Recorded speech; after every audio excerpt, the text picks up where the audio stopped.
Está no ar, Carreira e Suas Vozes. O talk show que conecta pessoas, histórias e negócios. Trajetórias reais, desafios, conquistas e superações que inspiram. Apresentação da empresária e mentora Cláudia Cardillo. Olá, sejam muito bem-vindos ao Carreira e Suas Vozes Web, transmitido pelo canal do YouTube e Spotify, @Cláudia Cardillo Oficial. Lembra de dar aquela curtidinha no canal para que você possa ouvir mais conteúdos como esse. Hoje eu estou com o Dr. Flávio Sestari, que não gosta de ser chamado de doutor. Ele é advogado, mora no Paraná, tem 40 anos, é pai de gêmeos do Benjamin e Miguel. Seja muito bem-vindo, Flávio. Bom dia, Cláudia, tudo bem? Muito obrigado pela oportunidade de estar com você hoje. Ai, que gostoso. Fico muito feliz porque li o seu currículo, vi as suas qualificações, vi a sua experiência, e é isso que eu busco trazer aqui no Talk Show e Podcast Carreira e Suas Vozes, para que as pessoas elas possam também ouvindo as suas experiências, se estimular pelo seu ofício, pela sua profissão, pela sua carreira. Então, conta um pouquinho como é que é a sua trajetória desde o início, né, da escolha, da decisão de se graduar em Direito até o dia de hoje.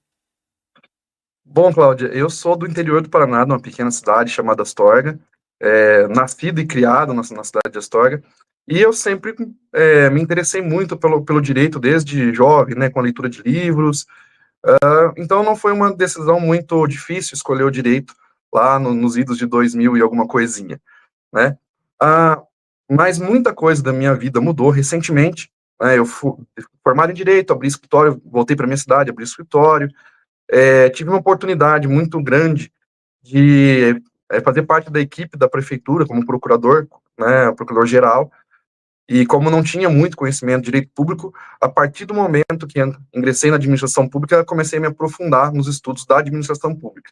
Sempre fui apaixonado por política, né, meu pai foi vereador na cidade, então tinha um lado político, então a administração pública e política sempre caminharam muito, muito naturalmente na minha vida.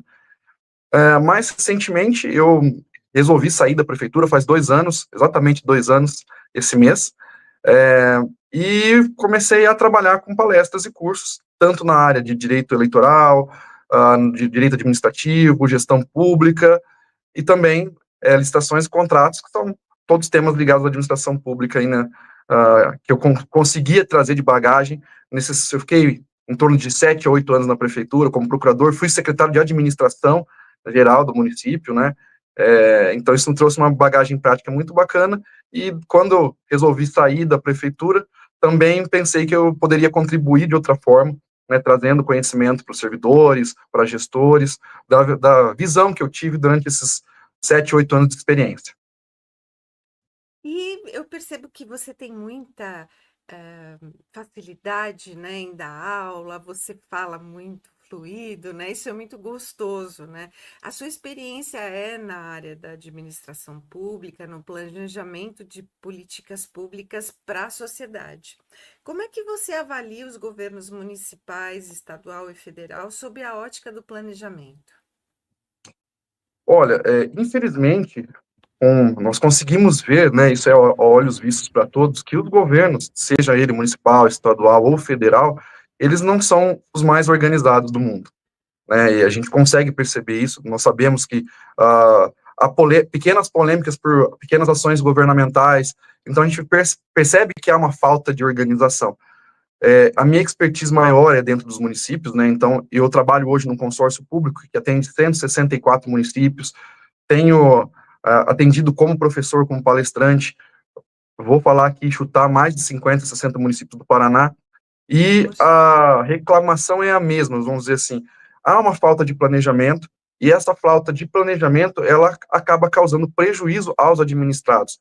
Por exemplo, ontem nós estava ministrando um curso para vereadores, estou, né, em Curitiba, daqui a pouquinho volto para a sala, e os vereadores disseram, Flávio, nós temos um problema com a distribuição de medicamentos para a população carente. Eu falei assim, tá, mas qual é o problema? Daí eles me contaram o caso, eu falei assim, mas veja só, como é simples a solução. Todo medicamento prescrito e entregue ao cidadão, ele é registrado num sistema próprio do governo. esse registro me traz um histórico de utilização desse remédio. Não é possível que eu não possa projetar através do tempo, que isso já faz muito tempo que esses remédios são distribuídos, e falar, olha, eu preciso ter um saldo ou ter um estoquezinho de 2, 3 unidades da caixinha daquele remédio. Então, assim, eu vejo que há uma falta de planejamento desde as pequenas ações, e isso causa prejuízo para o administrado, e também acaba onerando os cofres das prefeituras, porque se eu preciso comprar um medicamento de urgência, eu acabo pagando mais caro. Se eu planejo todas as minhas compras, eu pago mais barato. E essa é a chave, o ponto crucial que eu vejo nas administrações, que a gente poderia trabalhar com um pouquinho mais de planejamento, com um pouquinho mais de previsibilidade nas contratações, porque hoje, se você entrar no portal de compras governamentais, o Brasil já movimentou mais de R$ 1 trilhão em compras e contratações públicas. É muito dinheiro. Imagina se todas essas compras fossem gerenciadas de uma melhor forma. Eu acredito que nós teríamos uma economia considerável e, logo, economizando dinheiro, entregaríamos outros serviços ou produtos ao nosso cidadão. Então, meu trabalho é um pouco árduo, mas é colocar na cabeça do gestor ou daqueles que têm a possibilidade, né, de trabalhar na gestão pública, que planejamento é essencial. E você trouxe uma questão muito importante. Quando a gente ama o que a gente faz, tudo fica mais fácil também, né? O que eu percebo é que no setor privado, e eu trabalho muito com o corporativo, né, no setor privado, já existe uma preocupação muito grande da implantação da inteligência artificial, até para facilitação da logística, né, da entrega dos próprios remédios, como você estava falando, dos medicamentos nas cidades, né? Existem ações possíveis para melhorar a administração pública com eficiência, ou seja, entregando esses serviços com mais qualidade aos cidadãos, como o setor privado faz? Sim, com certeza. Na verdade, há um arcabouço de legislação, né, tem muita legislação que não é nova, inclusive, né, nós estamos falando lei de responsabilidade fiscal, são diversas leis que trazem o dever de planejamento para o gestor. Então, nós temos lá a lei de diretriz orçamentária, que vai direcionar o orçamento municipal. Quando a gente apresenta para uma Câmara de Vereadores, aquilo tem que ser o mais fiel possível do que eu vou adquirir no ano seguinte, né? O plano plurianual, nós estamos planejando 4 anos da administração pública. Então, nós temos ferramentas. A nova lei de licitação, por exemplo, que é um tema que eu gosto muito de falar, ela traz basicamente a mudança entre a lei antiga e a lei nova, é que a lei nova, a lei velha, ela não contemplava nada sobre o planejamento das contratações. E a 14133, a nova lei de licitação, ela traz muito do planejamento, seja de eu prever com um ano de antecedência e apresentar um plano de contratação anual do que eu vou contratar no ano seguinte, né, para planejar essas contratações, seja fazer estudos daquilo que eu vou contratar. Eu tenho um problema, né, um problema de falar assim, olha, nós temos um problema que é servir água para o cidadão ou para as pessoas que trabalham. Então, nós temos que ter água nos locais de trabalho. Nós temos um documento chamado Estudo Técnico Preliminar, ele vai perguntar lá, tudo bem, você sabe que a solução é fornecer água, mas de que forma que você vai fazer isso? Você vai comprar copinhos, garrafinhas, vai instalar bebedouros, torneiras, filtros, comprar galão, e aí é nesse estudo técnico preliminar que a gente vai contar a história daquela contratação para dizer, olha, a melhor solução para o gabinete do prefeito é comprar um copinho de água, porque vai pouca gente, são reuniões pontuais, mas lá no departamento de esporte, que tem um fluxo de crianças, é melhor um bebedouro grande. Então, há um planejamento, não é mais o achismo do gestor falar assim, não, compra um bebedouro aqui, ou põe um galão de 20 litros de água aí, tá tudo certo. Não, agora você tem, com a nova legislação, contar a história e dizer por que aquela é a melhor solução e por que você vai contratar aquilo. Então, nós temos diversos, hoje, mecanismos de planejamento. Agora, se você me perguntar se realmente a gente faz uma utilização efetiva ou eficiente desses recursos, eu te diria que ainda estamos engatinhando na administração pública. Deveríamos se debruçar um pouquinho mais sobre essas ferramentas de planejamento. E é extremamente oposto ao que a gente tem caminhado, né? Porque no setor privado a gente fala de evolução muito rápida, uma aceleração de informações que chegam com muita rapidez para o empresário, para ele tomar as decisões, né? Então, qual que é a relevância que você fala dessas novas legislações e quem fiscaliza na prática, né? Eu acho que a gente pode falar um pouquinho sobre isso também agora. Sim, é interessante, né? Hoje eu estou lecionando aqui, estou ministrando um curso para vereadores. E, constitucionalmente falando, quem fiscaliza o executivo, o dever de fiscalização do executivo, é a Câmara Legislativa. Então, o legislativo, seja ele municipal, estadual, federal, ele fiscaliza o seu respectivo executivo, né? E o tema do curso hoje aqui em Curitiba é sobre fiscalização do executivo, né? Fiscalizando de forma eficiente. Então, o Na primeiro prática, né? fiscal, na prática, de forma eficiente, o primeiro fiscal, né, primeiro agente de fiscalização dentro do nosso ordenamento jurídico é o vereador. Então, quem fiscaliza na prática os governos municipais são os vereadores, no governo estadual, os deputados, e no governo federal, os deputados federais. Então, o primeiro, e a Constituição diz ainda, exercerão, né, a fiscalização do executivo com a ajuda dos respectivos tribunais de contas. Então, os vereadores têm que conhecer essas ferramentas também, é isso que a gente apresenta. Olha, vocês têm um suporte técnico, porque nós sabemos, né, nem todas as câmaras de vereadores possuem vereadores com vamos dizer assim, eu tenho que fiscalizar uma obra, eu não tenho, não é toda Câmara de Vereadores que vai ter um engenheiro como vereador. Então a gente tem que conhecer que nós temos um Tribunal de Contas a quem nos socorrer, nós temos um Ministério Público que também exerce uma fiscalização sobre o patrimônio público, observatórios sociais, aqui no Paraná há uma crescente formação de observatórios sociais, onde a sociedade civil se reúne para poder fazer fiscalização, e individualmente qualquer cidadão pode tomar parte na fiscalização dos serviços públicos, né? A obrigatoriedade é dos vereadores, mas qualquer um de nós pode exercer fiscalização. É um tema muito sensível, muito amplo, porque nós podemos fazer fiscalização de diversos níveis, né? Hoje é o segundo dia de curso, nós estamos começando a falar de fiscalização de licitação na fase preparatória. Então, assim, olha, você vai começar a fiscalizar o que vai ser comprado antes de ser comprado, porque depois que comprou também o dinheiro público foi para o ralo. É difícil reaver, às vezes, muitas vezes esse dinheiro que foi despendido. Então, vereador, eu estou dando um caminho aqui para você começar a olhar a contratação antes dela acontecer, né, e mostrando para eles qual é a forma de fazer de forma eficiente, na prática, como nós vamos trabalhar com isso. E quando o vereador tem conhecimento da área, fica muito mais fácil para ele tomar decisões assertivas e com consciência para não desperdiçar o dinheiro público, né? E você comentou que essa nova lei, né, das licitações que está sendo super comentada no mercado, ela possui um instrumento de planejamento. Como é que isso funciona na prática? Bom, eu vou falar um pouco da teoria dela, rapidamente, para falar um pouco da prática. A nova lei, ela traz um enfoque no planejamento e ela traz 3 peças principais. Comentei 2 delas brevemente. A primeira é o plano de contratação anual, PCA, que a gente costuma falar aqui no jargão. Nós temos o ETP, né, o estudo técnico preliminar, que também comentei, que é aquele que busca enfrentar o problema e apresentar as soluções possíveis. E depois o termo de referência, onde a gente, sabendo o que a gente vai comprar, a gente vai descrever esse objeto para que o fornecedor não tenha dúvida do que vai ter que entregar para a administração pública. São 3 esses instrumentos de planejamento. Destaco muito o plano de contratação anual, é uma área que eu trabalho também com bastante enfoque. Acho interessantíssimo esse instrumento ter sido trazido para a lei. Em tese, ele é obrigatório. No texto de lei, ele fala que ele deve subsidiar o orçamento do município, então, ou do órgão, né? A gente vai falar, eu vou comprar esses produtos, ou vou enfrentar essas situações, e isso vai subsidiar o meu orçamento.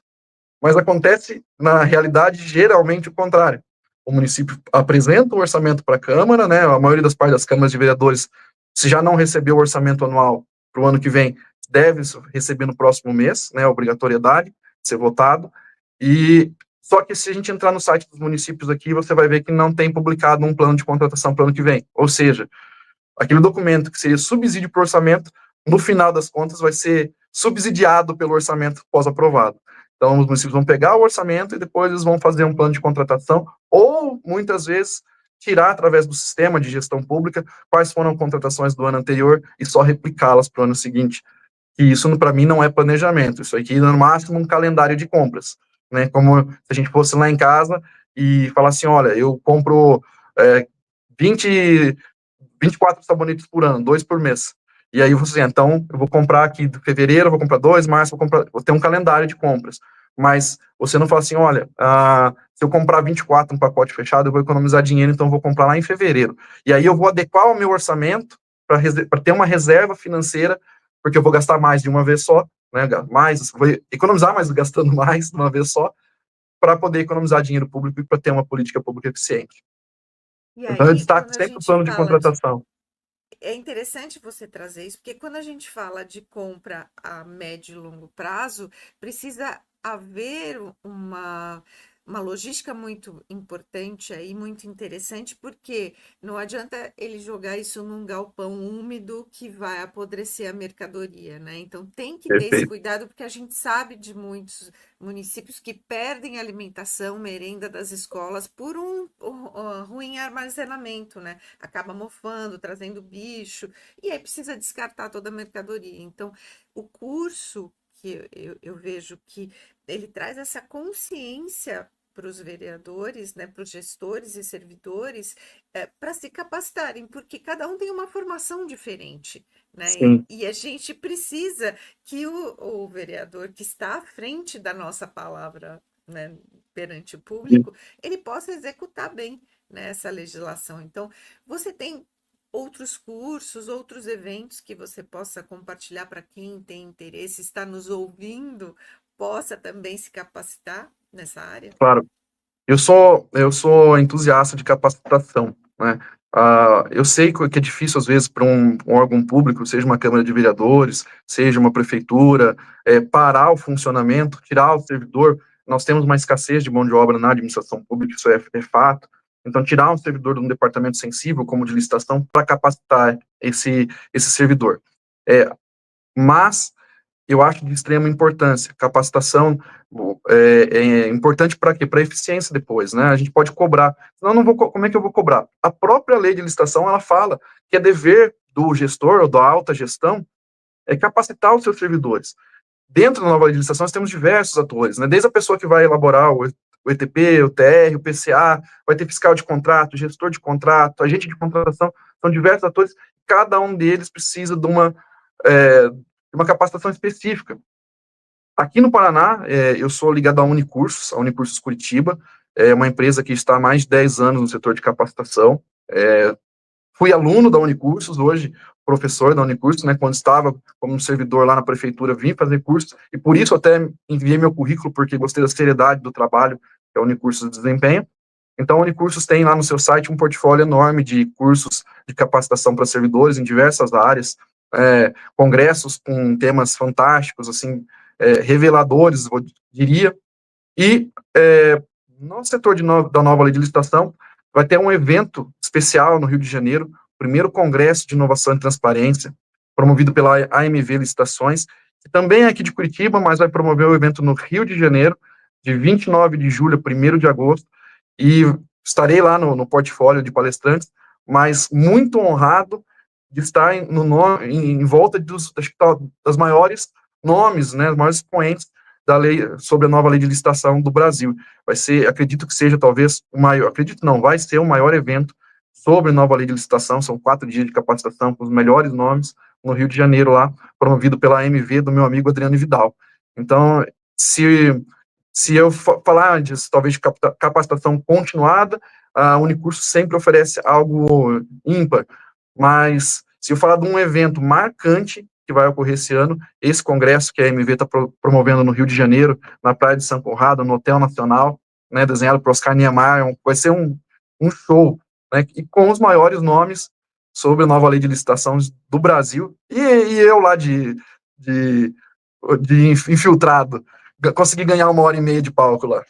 Ai, que gostoso. O Adriano Vidal já esteve aqui conosco também, já faz parte aqui do, do casting de convidados do Carreira e Suas Vozes. E para você que está nos ouvindo, corre lá no YouTube que você consegue ouvir a entrevista com o Adriano e entender a importância desse congresso, porque como especialista em desenvolvimento humano, eu percebo que o colaborador, ele se sente muito importante perante a empresa, perante os gestores, quando os gestores enviam ele para uma capacitação. porque ele tem autoestima elevada, ele se sente importante para a empresa, ele veste a camisa e muita coisa muda em relação a isso. Principalmente porque cada um deles tem uma qualificação diferente. Então, quando a gente junta todo esse público falando o mesmo idioma, né, capacitando perante as leis, tem condições de mudar, sim, né? Isso é muito importante, né? Sim, os servidores às vezes compartilham das mesmas dores, das mesmas dificuldades, né?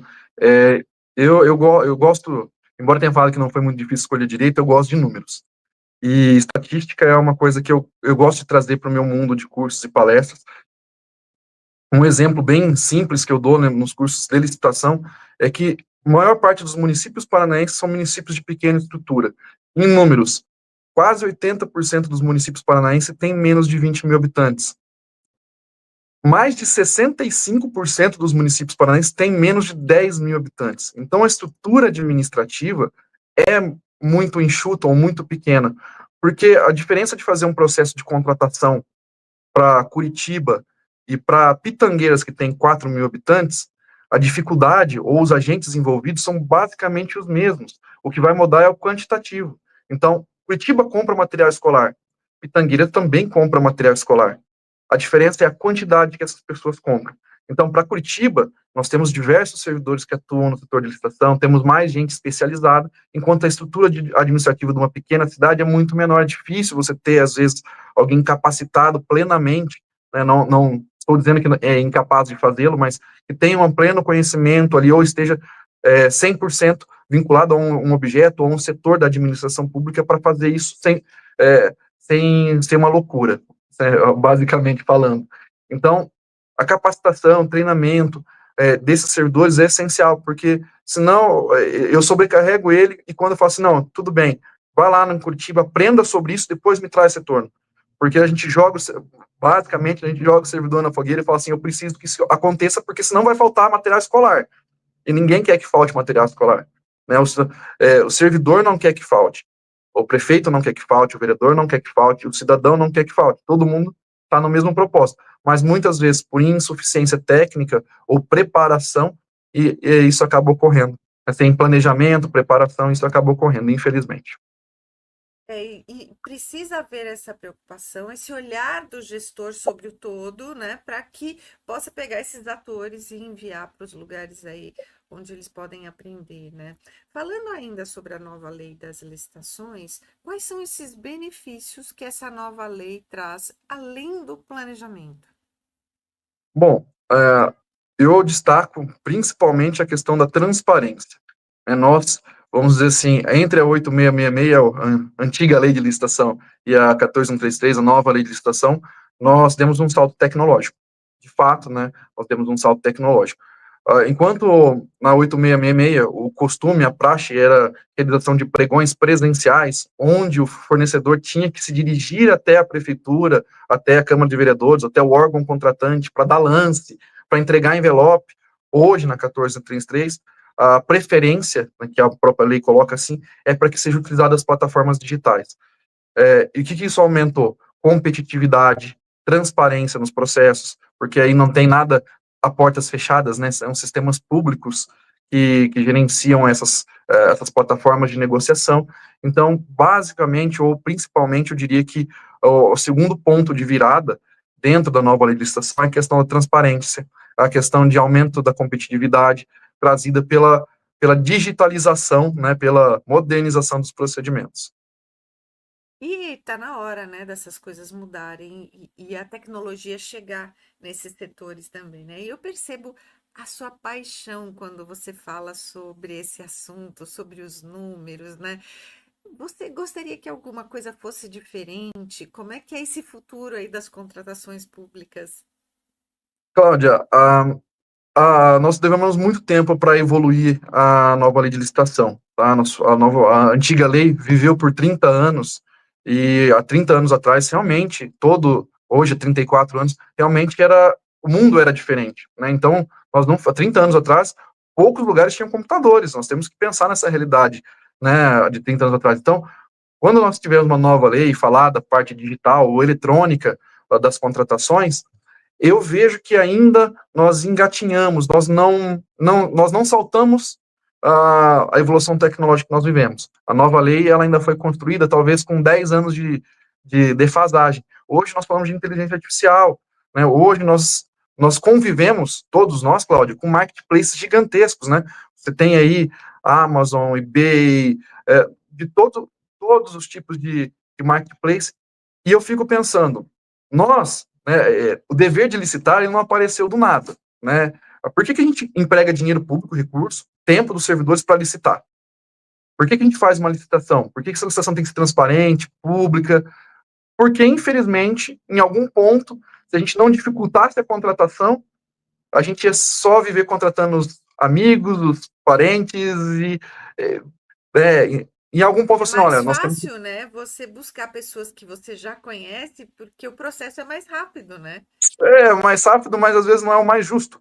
Então, em algum ponto, nós falamos assim, olha, nós temos que criar um filtro, que é a licitação, onde todos vão poder competir de forma igual. Então, a licitação surgiu assim. Posteriormente, a gente viveu a Lei 8.666, agora 14.133, que foi um salto para o digital, mas ainda falta para mim, talvez um grande marketplace, onde o servidor não vai ter que abrir um processo enorme, né, um processo que demora dias para contratar, às vezes, uma coisa muito simples, em que ele possa simplesmente chegar, digitar qual objeto que é a necessidade do município dentro de um grande marketplace governamental, e sem saber quem é o fornecedor, para não privilegiar ninguém, ele vai ver qual é o menor preço, ou o menor preço e o menor prazo de entrega, dependendo da necessidade que ele tem, onde os fornecedores vão se cadastrar dentro dessa plataforma, todos os fornecedores que querem vender para o ente público se cadastram dentro dessa plataforma, e a gente tem uma grande Shopee das compras públicas, vamos por assim dizer, onde você vai encontrar de A a Z dentro dessa plataforma, com prazos de entrega. Então, muitas vezes a gente está lá na Shopee, a gente escolhe, olha, nossa, que vai chegar mais rápido, eu vou comprar isso aqui. Eu ainda penso que talvez a gente possa chegar nesse ponto na administração pública, ter um grande marketplace, e aí sim, para mim, seria um grande salto na eficiência do serviço público, na eficiência das compras públicas, porque um processo hoje, para a União, um processo de pregão eletrônico custa mais de 60 mil reais em horas trabalhadas dos servidores em um processo de pregão eletrônico. Então, veja, se essa é uma das ferramentas, né, um grande marketplace, veja, se a União pudesse economizar esse procedimento 60 mil reais por cada procedimento que ela faz para uma aquisição ou uma contratação, quanto dinheiro público a gente não economizaria? Exatamente, então, né? essa... Até porque esse processo ele é muito custoso para a administração pública, né? Sim. Esse processo de contratação. E eu sempre trago essa comparação com o setor privado, porque lá, embora existam sim essas plataformas onde nós, fornecedores, nos cadastramos para colocar os nossos serviços e os nossos produtos, os preços, sempre tem essa facilidade de ser indicado por alguém que trabalha na empresa ou alguém que já forneceu o produto, e é lícito da mesma forma, porque a gente está prestando um serviço. Já na administração pública, é importante você frisar que existe a necessidade da licitação exatamente por causa disso, né? Para que seja justo e transparente, né? Perfeito. Esses consórcios públicos, né, eles têm uma alternativa para diminuição de custos na contratação para administração? Como é que isso funciona? Isso, hoje eu sou servidor de um consórcio público, né, além de professor palestrante, como o Adriano também sou credenciado ao Sebrae em políticas públicas, tenho um escritório em que trabalho na parte de direito administrativo na cidade de Maringá, lá com a Adriele e a Andressa, na Ita e Costa Advogados em Maringá, então, multifunção, né, e você tocou num ponto muito importante, Cláudio, que são os consórcios públicos. Vou fazer uma ponte com a nova lei de licitação, porque a nova lei de licitação fala sobre consórcios públicos no artigo 181. Ela diz que os municípios com menos de 10 mil habitantes, preferencialmente, deverão gerenciar suas compras através de consórcios públicos. A nova lei está dizendo assim, olha, eu sei da dificuldade que vocês têm. Então, por que vocês não se reúnem para fazer uma licitação para comprar o mesmo objeto para todos? E se você tiver curiosidade, numa pesquisa rápida, nos sites, nos portais de transparência da prefeitura, você vai ver que 70% a 80% do que os municípios compram é muito semelhante. Então, todos compram papel sulfite, às vezes toner, outros vão alugar o equipamento, mas basicamente todos os municípios têm um cardápio linear de contratações. Por que não juntar num órgão só, que é o consórcio público, para gerenciar essas compras? Então, o consórcio público, ele é uma ferramenta de gestão, inclusive, onde os municípios podem reunir forças, né, se consorciarem, para falar assim, olha, a finalidade desse consórcio aqui é ter uma central de compras. Qual a primeira demanda? Ah, todos os municípios esse ano vão comprar material escolar para... Nós estamos em junho para julho, uma época boa para começar a licitar, começar a planejar a licitação de uniformes que vão ser entregues em fevereiro, tá? Então, 7 meses, planejamento de licitação. Por que eu não entrego na mão de um consórcio público? Aqui no Paraná nós temos o CIEDEPAR, que é um consórcio da educação que faz esse tipo de serviço, por exemplo.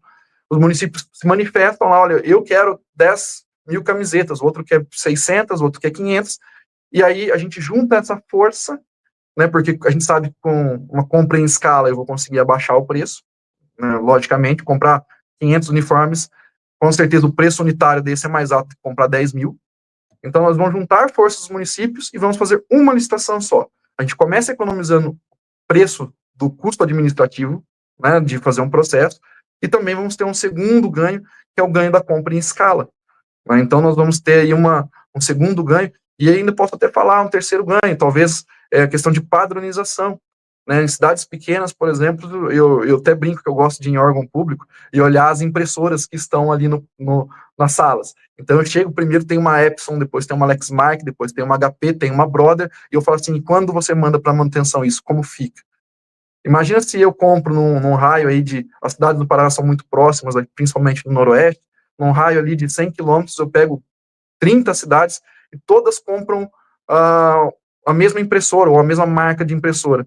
Será que não vai ter uma empresa interessada em prestar um serviço de assistência técnica próxima dessas cidades? Então, também tem esse ganho de produtividade ou um ganho de facilidade para troca de peças, de manutenção. Então, assim, são diversos ganhos. Talvez a contratação, talvez não, mas com certeza a contratação feita por consórcio público, ela vai trazer para os municípios consorciados, e, logicamente, nós podemos construir consórcio entre estados, podemos fazer com que o estado também se consorcie entre os municípios, tem diversas formas ali para constituir essa união de forças, união de esforços para uma política pública mais eficiente. Então, o consórcio público, sim, é uma segunda ferramenta que eu sou entusiasta, até por ser servidor do Sindepar. Meu consórcio lá, ele é um pouco sui generis, eu falo, porque ele é um consórcio de serviço. Nós executamos micropavimento asfáltico nos municípios. O ano passado, nós fizemos micropavimento, mais de 1.200.000 metros quadrados de micropavimento asfáltico. Um consórcio que é pequeno, nossa estrutura administrativa são 20 e poucos servidores, 3 usinas de asfalto. Então, o que a gente entregou para a comunidade a baixo custo, né, licitando, esse metro quadrado custaria em torno de R$20, e pelo Sindepar custa em torno de 12. Então, olha quanto de recurso público eu consigo economizar, porque o consórcio não tem finalidade lucrativa, né, ele tem que só se pagar, e a gente consegue fazer as aquisições públicas, e sem empregar lucro, entregar asfalto de qualidade em um baixo preço para os municípios paranaenses. Então, é bem interessante esse sistema de gerenciamento. Foi nesse ponto que talvez tenha me apaixonado por consórcios públicos hoje, né? Hoje eu sou entusiasta de consórcios, falo muito para consórcios, porque é uma ferramenta de gestão muito importante e que eu tenho visto uma crescente utilização, sim, os gestores estão muito ligados, conectados nessa possibilidade. Quando você fala, né, dessa visão, desse planejamento aí, de tudo que pode acontecer para o futuro, na sua percepção, quanto tempo a gente vai levar para chegar nesse planejamento que você falou? Eu gostaria que fosse rápido. Tá? Eu gostaria muito que fosse rápido, porque eu vejo que nós carecemos de eficiência. É uma brincadeira que eu ouvi no banco de faculdade, e eu talvez ficou martelando muito tempo na cabeça, é que nós somos um motor muito potente, o Brasil em si é um motor muito potente, porque nós produzimos muito, nossa população é ordeira, trabalhadora, batalhadora, mas nós somos um motor desregulado, né, um motor muito potente desregulado, então a gente acaba consumindo muito do que a gente produz na cadeia sem poder se locomover, né, o motor não está funcionando para se locomover, ele está gastando porque está desregulado, a gente acaba perdendo eficiência. Então eu gostaria que realmente fosse rápido essa transformação, mas ela passa na cabeça, né, eu tenho um curso específico, que eu ministrei, inclusive, esse ano na cidade de Campo Mourão, e, por sinal, uma estrutura fantástica, que eles pararam todos os departamentos e fizeram um workshop direcionado à gestão, então, assim, todos os secretários, diretores, prefeito participaram, e isso que é importante, porque se o prefeito, se a alta gestão, os secretários, os diretores, não colocarem na cabeça a necessidade de planejamento, se o presidente da república, seus ministros não pensarem nisso, se o governo do estado, os seus secretários de estado não pensarem em planejamento, as coisas não vão fluir corretamente, a gente vai viver apagando incêndio, né? Ah, eu tenho um problema, então eu vou resolver. Mas esse problema era realmente imprevisível, essa situação ela não ocorre rotineiramente, e aí, dando um exemplo trágico, né, nós vivemos as questões das chuvas no Rio Grande do Sul recentemente, e agora praticamente aconteceu a mesma coisa, porque passaram 2 anos e Período de um ano, né? O que muito foi pouca feito, coisa né, foi durante feita. esse período? Exatamente. Então, assim, será que não era uma coisa absurdamente imprevisível? E aí não estou culpando os gestores, mas até porque como eu fui secretário de administração, eu sei, a gente vive apagando incêndio, mas será que a gente não pode reservar uma parte do dia, ou uma parte da equipe, ou constituir uma equipe para planejar? E por isso eu parabenizo o prefeito lá de Campo Mourão, porque eu achei fantástico a ideia, e era o segundo workshop deles, então eles estão fazendo workshops dentro da administração pública, constituindo como se fosse um treinamento para todos os servidores entenderem a gestão pública. E isso é importante porque eu até brinco nesses cursos, né, sobre gestão pública, como esse que eu ministrei, como é muito engraçado, porque na hora de sair na foto para entregar um produto, gerando um serviço, uma ambulância, um posto de saúde, uma quadra que seja, um material escolar, é o prefeito e o secretário que estão ali na foto. Mas olha o tanto de servidor que lutou para aquilo que acontecesse. E talvez esse distanciamento, né, eu faço um distanciamento do servidor com o resultado, também ele causa um problema, porque quando eu participo da entrega, eu me sinto valorizado. Eu falo assim, olha, eu coloquei essa merenda eu ajudei a colocar essa merenda na escola. Mesmo que meu filho estude naquela escola, eu falo assim, não, mas fui eu que ajudei a colocar. Esse senso de pertencimento do servidor também é interessante, deve ser trabalhado, mas papo para outra hora. Mas aí a Mas gente volta no que a gente estava falando no início, né? Que quando o servidor ele é levado à capacitação, ele se sente importante, valorizado, sim, ele veste a camisa, né? E aí ele passa a ter um olhar completamente diferente e muito mais humano, né? Porque além de entregar o resultado, ele participa de todo esse processo com muito mais amor, com muito mais carinho, muito mais paixão, que é o que você traz hoje, né? Muita paixão, né? E mudando um pouquinho, você falou sobre os cursos, sobre ser palestrante, né? Como é que é essa sua gestão de carreira entre um advogado público e palestrante e professor, né? olha, eu careço de me profissionalizar nesse quesito. Eu sou um pouco bagunçado, né? Eu falo assim, é uma bagunça na minha organização, uma organização na minha bagunça. É, como eu disse, eu tenho algumas frentes de trabalho, né? Como professor aqui da Unicursos, como palestrante, como no Rio de Janeiro. Tenho um escritório de advocacia em Maringá, na cidade vizinha de onde eu resido. É, e tra trabalho mais online do que presencial lá, então e trabalho também lá, eu sou bem nichado, né, bem com parte de políticas públicas. Tenho consórcio que eu tenho que dar expediente lá, que tenho carga horária, que também é a minha paixão. Meus colegas de trabalho lá, eu sou apaixonado por eles. É uma família, porque como é pequeno, a gente se vê todo dia, a gente acaba compartilhando muita coisa. É, mas na questão da carreira, eu vou falar basicamente da questão de ser palestrante. Eu me formei lá nos idos de 2006, então quase 20 anos. Não me passava pela cabeça a questão de palestrar ou ser professor. Pensava muito de forma muito fechada em voltar para minha cidade, viver uma vida tranquila em Astorga, sem me envolver com muita confusão. E tive essa oportunidade de 7 a 8 anos na administração pública, na prefeitura. Quando eu saí, eu vi a necessidade de compartilhar um pouco do que eu vivenciei. Eu nunca tinha palestrado na minha vida. Eu nunca tinha, eu tinha pavor de microfone e câmera. Tinha, E olha eu como tinha as muito coisas medo. mudam, né?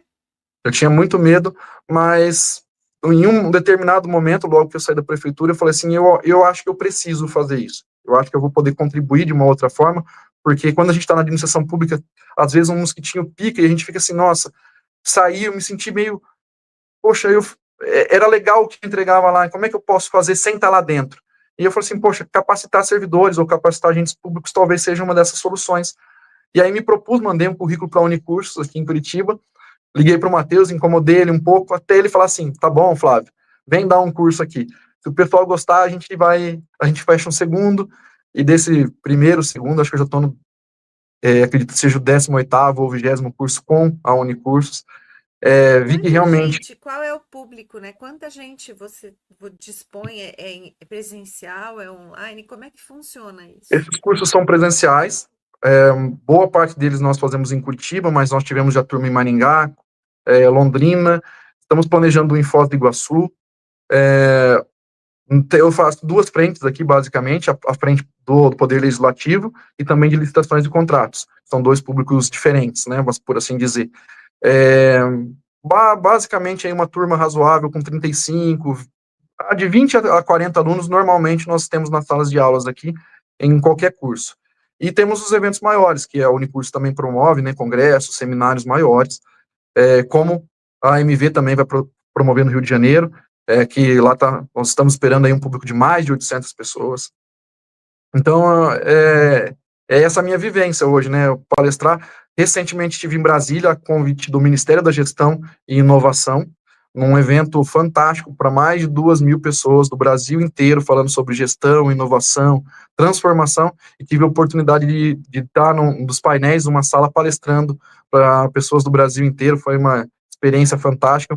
Receber um filho eu falo assim, um filho de alguém lá do interior do Paraná, receber um convite do Ministério da Gestão e Inovação, em nome do meu consórcio público, né, foi direcionado à minha pessoa, mas como servidor do consórcio, para que estivesse palestrando em Brasília, contando essa experiência de consórcio público para gestores públicos talvez terem essa mesma paixão que eu tenho, e falar assim, poxa, nós temos instrumentos de transformação na nossa possibilidade, e por que não utilizá-los, né? Eu tive essa oportunidade, e para mim, assim, imaginar aqui, eu comecei a palestrar exatamente 1 ano e 2 meses atrás, eu estaria em Brasília palestrando num evento governamental enorme e de repercussão nacional.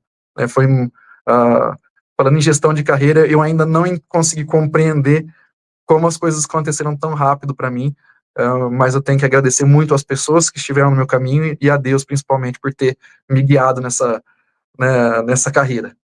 Mas tem um quesito aí muito importante também, que é o seu talento, o seu conhecimento. Então, parabéns por ter tido a coragem, né, de perder o medo, de enfrentar o medo, porque o medo ele é passageiro, né? Quando a gente tem conhecimento, quando a gente sabe o que a gente vai explicar, o medo ele fica de trás, né?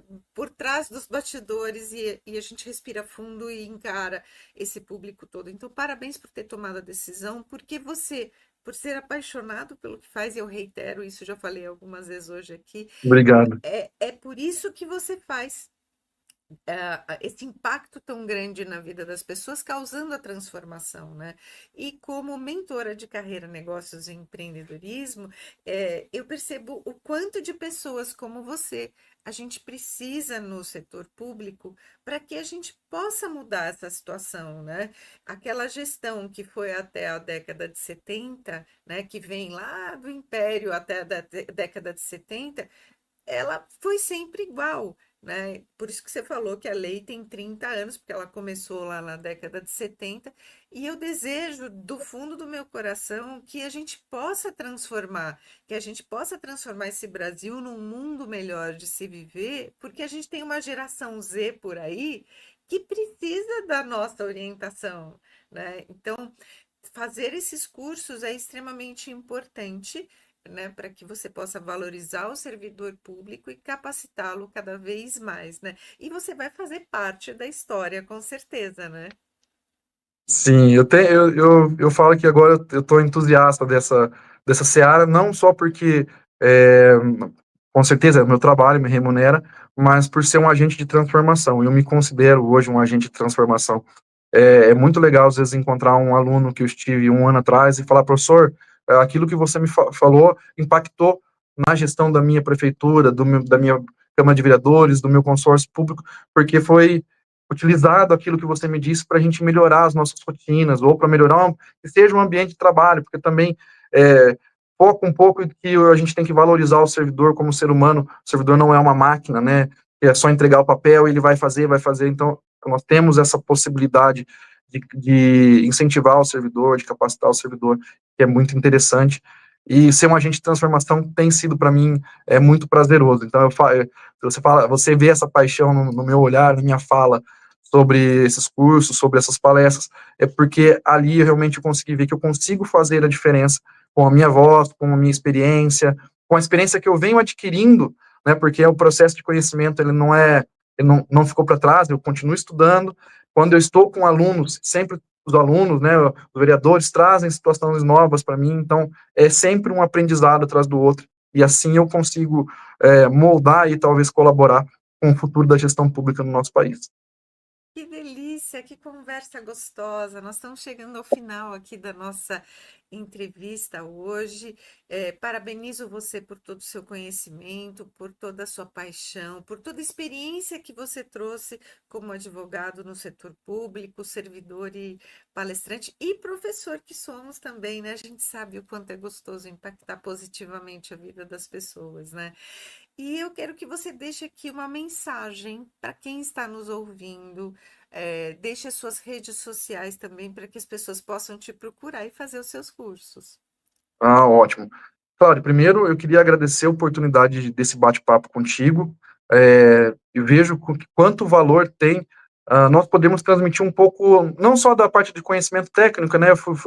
Teve nossos momentos técnicos aqui, mas a questão de incentivar as pessoas a estudarem, a sair do comodismo, né?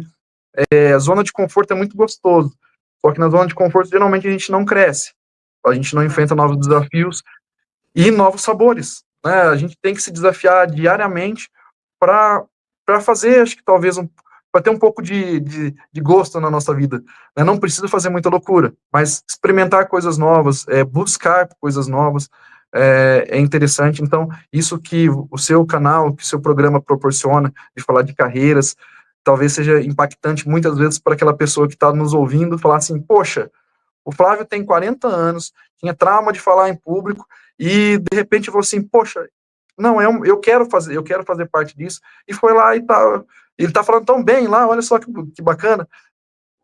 Esse impacto talvez seja até mais importante, então essa janela, essa porta que você abre aqui, é muito interessante para que as pessoas possam se incentivar vendo outros professores, empreendedores, outras pessoas que também têm uma jornada, às vezes, muito difícil e estão almejando um sucesso que E todos nós o possamos chegar. importante, Flávio, é a gente se reinventar na carreira, né? Você viu aí uma oportunidade de ser palestrante, em 1 ano e 2 meses você já chegou a Brasília. Então, o Sim. importante muitas vezes não é nem o desafio, é como você supera esse desafio para levar isso adiante, né? Porque o desafio ele ficou lá atrás, mas o quanto você passa a colher de frutos, né? Em relação ao que você precisou é, suplantar é muito mais importante, né? Então, eu agradeço muito pelo seu tempo, pela sua atenção, por ter vindo até aqui, poder falar, né, sobre a sua paixão para todos que nos ouvem hoje. Então, para finalizar, eu agradeço novamente, deixo minhas redes sociais, na verdade a minha rede social, porque eu só utilizo o Instagram hoje, não estou conseguindo gerenciar outras redes, @FL de Flávio, né? FL Sestari, Sestari é com C e I no final, C de cebola e I no final, Sestari, então @FL Sestari no Instagram. Eu trago um pouquinho lá falo um pouco de licitação, e também vai ter, não tem como escapar da fofura dos meus gêmeozinhos, né? Eu sempre, quando estou com ele, eu deixo ali fotos do nosso dia a dia, do nosso cotidiano, como pai de gêmeos aí, aqueles que querem ver como é um pouquinho de loucura de ter Que gêmeos em casa, delícia, também falar parabéns. Que gostoso. os meus Até amores porque ali. não tem como dissociar o Flávio Sestari profissional do Flávio Sestari pai, marido, né, filho, né? Nós somos os personagens que nós assumimos, mas não tem como dissociar esses Não, personagens, né? Então, parabéns pelo seu tempo, parabéns pelo que você tem feito no setor público e desejo muita sorte na sua carreira, muito conhecimento e desejo mais ainda que você continue impactando a vida das pessoas como você tem feito hoje. Eu sou muito Cláudia obrigado, Flávio. Candilo, Conversei aqui com o doutor Flávio Sestari, professor Flávio Sestari, pai de gêmeos e uma pessoa que traz um conhecimento maravilhoso sobre o setor público. Então, até o próximo episódio.